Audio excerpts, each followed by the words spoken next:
그리고 지금 이화영 이 재판 네. 이 과정도 좀 보면은 법원이 집단 퇴정한 검사의 이화영 재판부 기피 신청을 기각을 했습니다.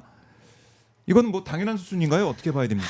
이게 예. 국민 참여 재판이라는 것을 검찰에서도 모르는 바가 아닌데 이 재판을 뭉개겠다는 아예 그냥 그런 마음을 결심을 하고서는 뭐 증인으로 뭐 40명이 넘는 교도관을 신청한 거 아닙니까? 그렇게 무더기로 교도관을 신청하자 재판부에서 이게 법무부에서 이미 그 실태 조사를 했고 실태 조사 보고서를 보고서 네. 꼭 필요한 증인으로 추린 거예요.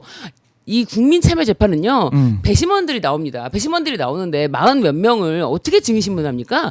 불가능한 거를 일부러 검찰이 아예 이 재판을 망치겠다라는 마음을 하고 마음을 먹고서는 증인 신청을 했던 것이고 예. 그 증인 신청 안 받았다고 해서 기피 신청을 한 건데 당연히 기피 신청 기각되죠. 그러니까 이거는 상식적인 판단이다. 이렇게 보면 됩니까? 이게 변호사님? 뭐 40몇 명이 아니라 뭐 100명이라도 네. 정말 크리티컬한 증인이면 할 수도 있죠. 근데 근데 그 내용을 보면요. 정말 필요한 증인이 아니고요.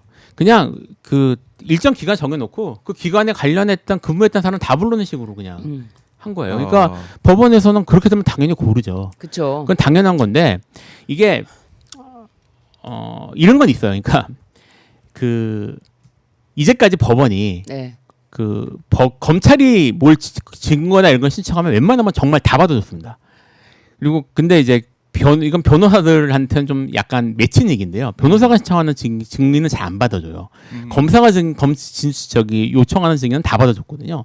어쩌면 이제까지는 다 받아줬으면서 지금 여기서 왜 안 받아줬는데 뭐 이런 생각을 했는지 모르겠는데 네. 말이 안 되는 소리고요. 기본적으로 법원에서 검찰이 제출하는 증거 중에서 직접 관련성이 없는 거는 쳐내줘야 되는데 검찰이 이제까지 법원이 그런까지 잘 안 했던 건 사실이거든요. 근데 그건 이제까지 법원이 잘못한 거고 오히려. 특히 국민참여재판 같은 경우에는 네. 짧은 시간 내에 집중해서 요점을 정리해가지고 미리 딱 세팅을 딱 해서 미리 준비를 다 한 다음에 딱 터트려서 하는 재판이에요. 네. 그러니까 그 증인이나 이런 것들도 다 미리 조율을 하고 어떻게 할 건지 시간 어떻게 할 건지 다 배분을 한 다음에 시나리오까지 다 짜서 그렇게 해서 하는 재판인데 이 재판에서 그렇게 증인을 데리고 오면 무슨 배심원들이 한 달 동안 잡혀가지고 거기서 먹고 자고 하면서 한 달을 보내라는 건지 예. 여기에 대한 아무런 대책 없이 정말 필요한지에 대한 제대로 대한 입증도 없이 들고 와서 네. 그렇게 해서 말씀하신 것처럼 그럼 대놓고 재판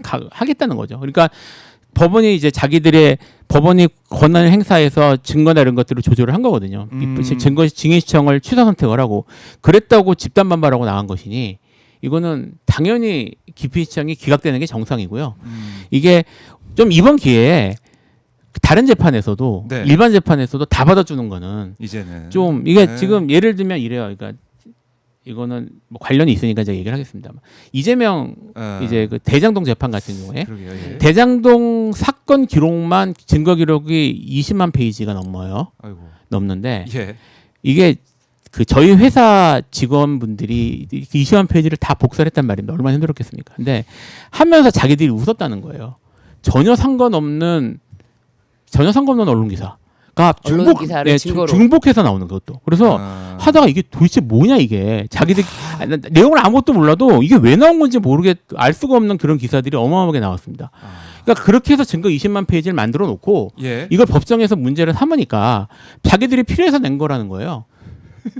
필요해서 냈으니까 알아서 판단하래요. 그러니까 또 그걸 다 웬만하면 받아줍니다. 제가 사실은 신문 기사는 엄청 싸웠는데요. 예. 결국은 3분 절반까지 날렸나? 어쨌든 막 이것저것 해가지고 겨우겨우 해서 증거 능력을 다퉈가지고 증거 능력을 다투는 방식으로 소송법적으로 처리를 했지. 네. 법원이 취사 선택해서 필요 없으면 이 서명 안 하면 안 받아주겠습니다. 이런 식으로 쳐낸 게 아니에요. 그러니까 소송이 20만 페이지가 가는 거고 재판이 늘어지는 겁니다. 그게 계속 반복이 돼 왔는데. 네, 맞어요. 예. 그러니까 이번 기회에 좀 법원이 이것도 좀 바로 잡았으면 좋겠어요, 사실. 어떤 상황 계속해서 저희가 지켜보겠고요. 자, 정동영 통일부 장관의 이 통일교 관련 의혹에 대한 입장이 지금 나오고 있는데요. 2021년 윤영호와 10분간 통일 얘기를 했다. 이후에는 연락도 안 했다라는 게 정동영 장관의 입장입니다.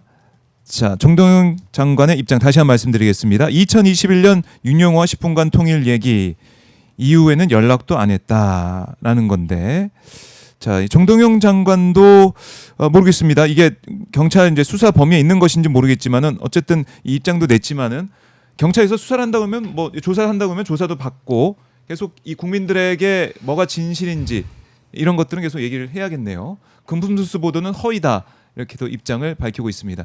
한학자 총재와 만난 적 없다 이런 입장이 나오고 네. 있네요. 아니 뭐 구체적으로 네. 이야기를 했어요. 음. 2021년 9월 30일 아. 그 당시에 윤영호를 처음 만났다. 네. 그리고 뭐 이때 뭐 승합차로 강원도 여행을 다녀오던 중에 동행자의 제안으로 가평 본부 천정궁이라고 하죠. 거기를 잠시 방문했다. 아, 굉장히 구체적으로 이야기를 하고 있는데 이때 당시는 아무런 직함이 없는 야인 시절이었다. 그런 점까지 이제 밝히고 있어요. 그래서 만약에 그 이후에는 어쨌든 간에 일체 연락을 주고받은 사실도 없고 네. 심지어 뭐 한학사 총재하고는 뭐 안면도 없다고 하는데 이거는 아까도 말씀드렸지만 어떤 증거로 얘기를 해야 될 거예요. 뭐 예. 그냥 단순히 금품 제공 이런 것이 아니라 그에 관련된 정황 증거들이 필요하겠죠. 그때 당시 만났을 때 그때 당시 뭐 돈을 인출했다든지 아니면은 뭐 수첩이라든지 뭐 기록이라든지 그리고 구입이라든지 뭐 물건이라면 네. 구입이라든지 이런 게 다 나와줘야 이것에 대해서 더 이야기할 수 있는 게 나오지 않을까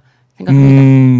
그래요. 그러니까 당시 상황에 대해서 정동영 장관이 하나하나 꼼꼼하게 네. 얘기를 했습니다. 입장문에 담았고 네. 2021년 9월에 오후에 가평 천정궁 통일교 본부에서 윤영호를 만났다라는 거고 당시 상황에 대해 이 정 장관은 고교동창 김희수 씨 등 친구 7~8명과 함께 승합차로 강원도 여행을 다녀오던 중에 네. 동행자의 제안으로 가평 본부를 잠시 방문했다라는 거. 자, 이렇게 얘기하면서 이 관련 이제 보도를 한 이 언론, 명예훼손 언론 책임을 물을 거다. 이렇게도 강경한 입장도 내놓고 있습니다. 자, 통일교 파장 수사가 진행이 이제 되고 있기 때문에 앞으로도 여러 차례 저희가 다뤄야 될 네. 것 같아요. 저희가 네. 지켜보도록 하고 다시 얘기 좀 돌아와 보면 쿠팡 얘기까지 했지만은 어제 이제 안부수 영장이 네. 발부가 될 거냐 안 될 거냐 여기도 관심을 가진 분들이 많으실 것 같은데요. 왜냐하면 이게 이제 쌍방울 관련해서 허위 이 증언 이걸로 인해서 쌍방울 쪽에서 대가를 받은 이 부분들 이거 구속해야 된다. 이게 지금 검찰의 입장이었는데 영장이 기각이 됐습니다. 어떻게 봐야 됩니까, 김일성 변호사님? 일단 기각 예. 사유가 네. 증거 수집이 끝났다. 그다음에 저기 출석 잘하고 있으니까 도주 위험이 없다라는 게 이유였어요. 그러니까 뭐 범죄 사실을 다툴만 하다거나 범죄 피의 사실 자체에 대한 의문을 제기하진 않았거든요. 네. 이게 이제 영장의 판단이라서 뭐 나중에 이제 실체적 심리에 영향을 준다거나 뭐 이런 건 아닙니다만 적어도 법원이 이건 좀 아리까리한데 죄가 아닌 것 같은데라는 이유로 기각한 건 아닙니다. 그건 아니다. 예, 그건 아니에요. 그래서 사유로 보면 그렇진 않은데 그렇죠. 네. 그래도 어쨌든 이거를 일반적인 경우에 우리나라는 사실 이게 지금 제가 말씀드렸던 도주 가능성, 뭐 증거인멸 네. 이거는 법적으로 나오는 기준들이고 우리나라는 그냥 나쁘면 잡아넣는 그런 그동안 분위기잖아요. 그걸 좀 많이 봤었는데. 예, 근데 그런 기준에서 유독- 봐서는 예. 이렇게 풀어준 게 뭐 법원이 좀 이례적이라는 느낌은 들긴 드네요.